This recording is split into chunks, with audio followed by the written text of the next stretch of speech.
The Master Sword is one of the most famous and recognizable items in the Zelda series, created by the gods and forged by the original hero.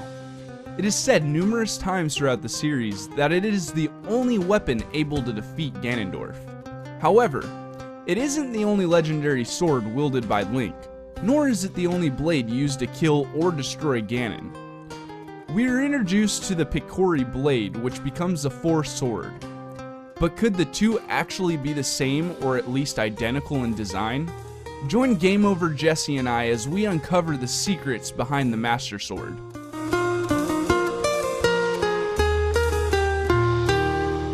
First, we need to know the origins of both of these secret blades. Let's start with the Master Sword. In the Zelda series, we're given two separate accounts of how the Master Sword was created. In Twilight Princess, we are told by Princess Zelda that the sword was crafted by the wisdom of the ancient sages. However, in Skyward Sword, Link is shown responsible for creating the sword. As far as in-game canon is concerned, Link is never said to become a sage.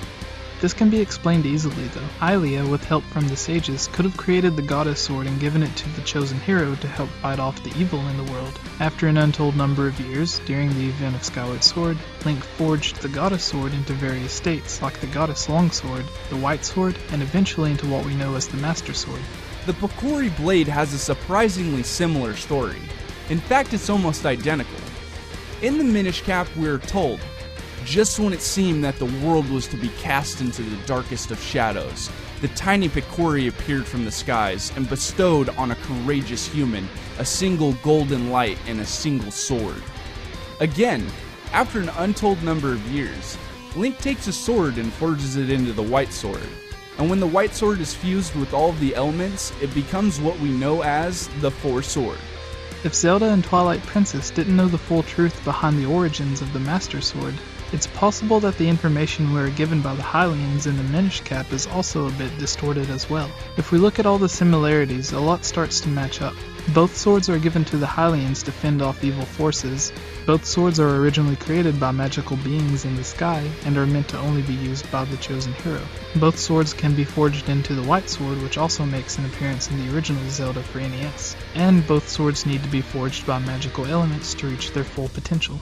Both swords have several different stages of transformations, each with their own individual names. As stated earlier, both swords each have a stage where they are called the White Sword. Who's to say the Force Sword isn't just another stage of the Master Sword, such as the Golden Sword from A Link to the Past being the final known form of the Master Sword, which is only obtainable in A Link to the Past and never seen again.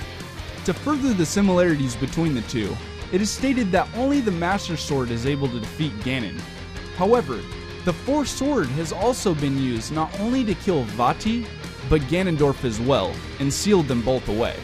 To add one last similarity, both the Master Sword and the Force Sword are both sealed in a pedestal in a secret location on more than one occasion. Well guys, I'm RmfH, and thanks for checking out this awesome Zelda theory from Game Over Jesse and myself.